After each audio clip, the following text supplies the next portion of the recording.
Hey there, Cutie and Cosplay here with another video. I'm proud to announce that today's video is going to be my first video talking about an anime. I chose Fruits Basket today to talk about that and why I love it. Originally, this video was going to be an unboxing of the final season of Fruits Basket that I just got in recently, but I ended up deciding that I'd rather do a full video about it and why I like it, how I got into it, my history with it, things like that. So yeah, that's today's video.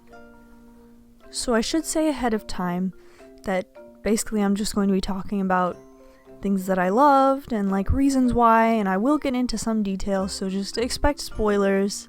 If you don't want anything spoiled, you probably just shouldn't watch this video at all, because every moment is probably gonna have a spoiler or two, so you've been warned.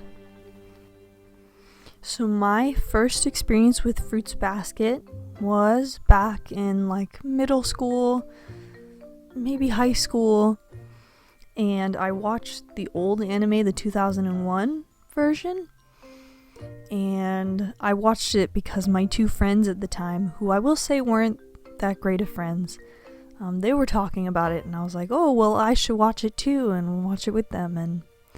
And I'd watch it and I'd be like, oh, it's okay. I really hated the art style. In my opinion, the 2001 anime is very ugly. Like, Kyo's supposed to be this attractive guy that you want to root for in this romance, and he is not cute. Nobody's cute in that anime, in my opinion. It's just, I don't know. It's not a style that I enjoyed.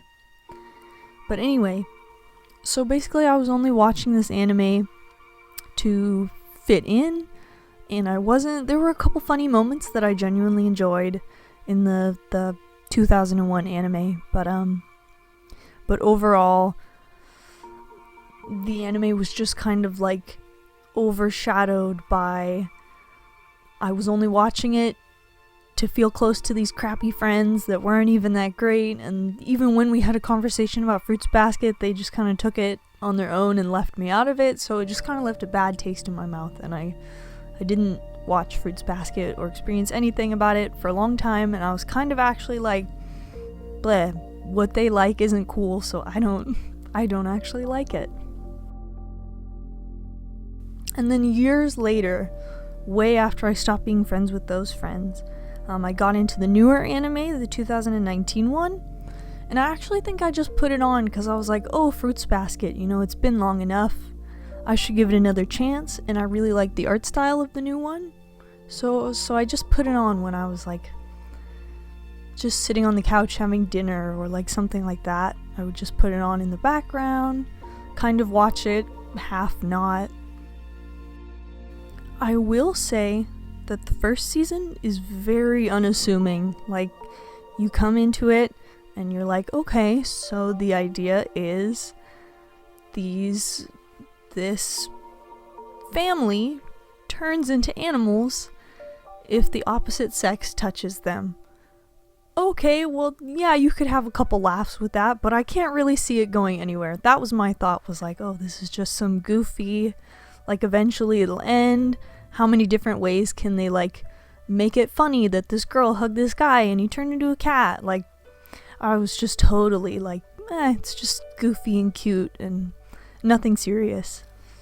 I actually so genuinely believed that, I think it was at the end of season 1, or I was still watching season 1, I did not believe that this anime would go anywhere, but I was very curious about a certain plot point. I think it had something to do with Kyo and Toru's mom, and I actually ended up spoiling a major plot point for myself because I didn't believe that this was like, I was like, there's no way she actually meant to do anything with this little thing that she dropped here or this thing there.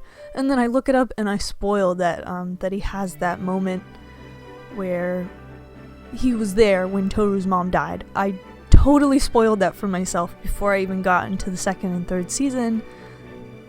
And I mean, it sucks to spoil things for yourself, but I was just kind of blown away, and I was like, oh, okay, well, now I really have to watch this. Like, this is interesting. Too bad I spoiled it for myself. If I could go back in time, I definitely would wish I hadn't, but but don't mind it now. So after I finished the 2019 anime, I decided that I thought about reading the manga, but I was put off by the idea of a bad art style, because I thought if it was anything like the 2001 anime, then I wasn't going to enjoy reading the manga, because that art was, like I said. And I was hearing all this stuff about like Natsuki Takaya having some kind of medical condition, but I didn't know at the time what had happened, and I would talk to other people and they'd be like, oh, that's just an excuse for someone being a bad artist or whatever, and I was like, ooh, well, I guess I don't really want to read a manga with bad art. And eventually I decided I was just gonna give him a try. Like, I don't really know what the art looks like, so why not? And actually, I found myself to be pleasantly surprised. Like, in the beginning chapters, it kind of resembles Sailor Moon. And then, when she had her medical condition, her problem with, I think her drawing hand specifically, then the art style changes a bit. And this was supposed to be the ugly art style, but I'm incredibly upset at this now, because it was still well above average of most people's art skills. I mean, I don't know, to me, I was like, oh, what chapter did she have this problem with? I didn't even notice.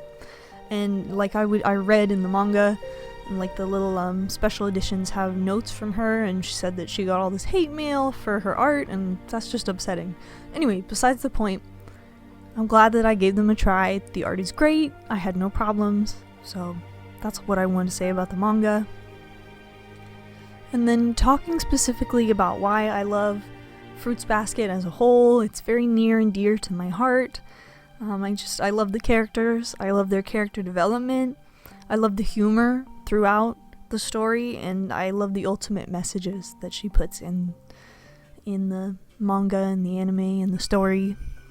So for the character development, I felt like all three of the main characters, Toru, Kyo, Yuki, I felt like all three of them, at the end, they felt very different from who they were in the beginning, in a very realistic and believable way. I liked the way they changed, I liked the reasons they changed. They each kind of went through their own experiences and processed their childhood and things like that, and kind of were understanding who they are after high school, or who they wanted to be after high school. And I thought that was really great. Everybody felt genuine. It just felt like real development. That was really cool. I liked that. And then the humor, I feel like after season 1, this becomes, after season 1, after the first few mangas, whatever, this story becomes a very serious one, but I appreciate that Natsuki Takaya still found ways to add humor into the story. So many times, even if something serious was going on, there was still some funny antics from some character, or some funny little joke to kind of lighten the mood. I appreciated that. I liked the humor, thought that was funny. So maybe my favorite thing about Fruits Basket is the messages that you're left with, and I wanted to bring out my manga and share some of my favorite quotes, moments that I feel like these messages have left the greatest impression on me. So first, I've got a quote from Yuki that says, "The most important thing is the desire to overcome our weaknesses." And I think that's a really great one. That's basically just the fact that you want to change. You've already won half the battle. Don't give up. I just really enjoy that message. It's not my favorite of the three that I want to share, but I love the message. So another message scene that's impacted me is it's with the character that can turn into a rabbit. His name's Momiji. His mom, after she gives birth to him, doesn't want to see him anymore. She erases her memories, forgets that he is actually her son, and he talks about how he would never want to erase memories, no matter how painful, and that he wants to remember everything, that he wants to keep even the painful memories close to him. And I think that that is a really valuable, important thing in life, is to hold on to everything, even the painful things, because you grow from them, and I liked that message a lot. But I would have to say, by far, the message that struck me the most, that stuck with me the longest, that I think of frequently, is when the character who can turn into a tiger, that's Kisa, the little girl, she's having a tough time in school, and I think her teacher tells her to think of all the good things about her, but she's being bullied, and so people are just saying mean things about her. And Yuki ends up talking to her and saying, like, I think your teacher's off the mark, like, how can you think of your good points when you only hate yourself, or things like that. Like, he's talking from his own personal experience. And I was just gonna read the last couple lines of that quote. I don't think you can like yourself until someone says that they like you first. When someone accepts you, you can start accepting yourself. I think that's when liking yourself becomes possible. So I always, when I was elementary, like middle school, I really didn't like myself. I would go so far as to say hated myself. And, but I wanted people to like me. I wanted people to love me. And you always hear that thing, nobody's ever gonna love you if you can't love yourself first. And so that was very upsetting to someone who hates themselves but wants to be loved.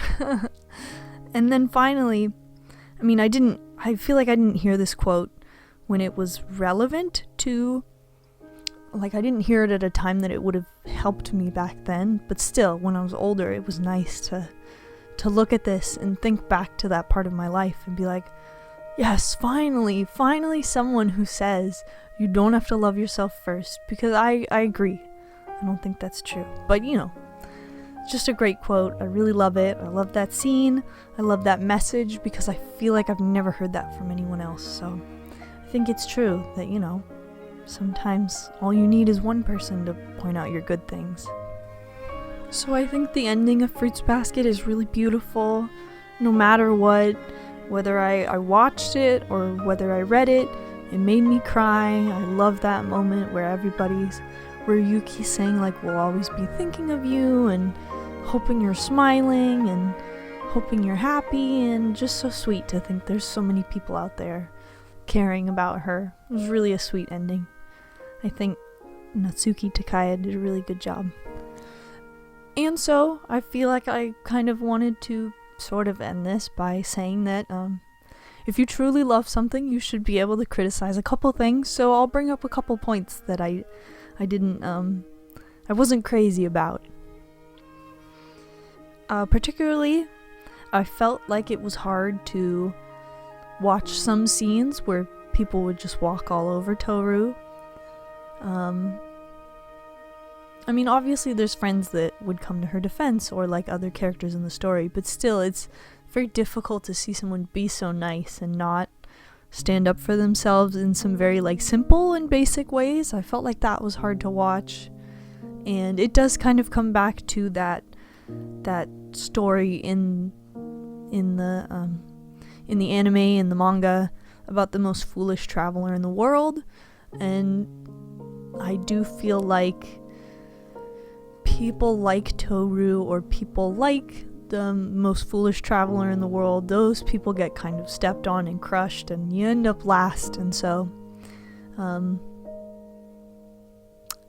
it's fiction, so you can be like, oh, okay, well, I'm glad that this person was good and they actually got good things that they deserved. But I feel like in most cases that's not how it works. So it's fiction, so I just enjoy it being happy, and everything works right in the world. So another thing that I didn't really love about Fruits Basket was the character of Kagura. She's the character that can turn into the boar. I just really dislike those female characters that beat up dudes for fun, because they have a crush on them or whatever. Just like Akane and Ranma, or just Sakura in Naruto. I don't like her either. Just characters like that in general, kind of. I have a lot of distaste for them, but I feel like that is more of an old thing, and I think I've seen it a lot less. It's very popular in old anime, but I don't see it as much anymore, which I'm grateful for. I also wasn't crazy about the character of Shigure. He's funny at first, but then you learn about his motives, and then I personally felt like his relationship with Akito was a little kind of gross, uncomfortable. So yeah, didn't love that. I also did not enjoy the idea that Akito was just misunderstood and abused. So suddenly it's okay that she almost murdered people and things like that. You know, I wasn't crazy about that happy ending where even the person who tortured and abused all these people just gets off scot-free. I didn't love that. But you know, again, it's fiction, and this is a very positive anime manga, so I didn't mind too much. So yeah, that's my experience with Fruits Basket. That's why I love it so much. I'm sure there's like 10 million different reasons I didn't list here, but you know, that'd be too long of a video. Let me know if you have any experience with this, or if me talking about it has made you curious at all. Anything like that.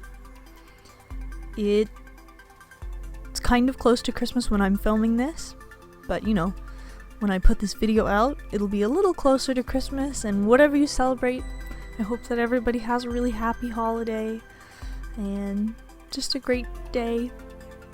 Thank you so much for watching my video, and I'll see you in the next one.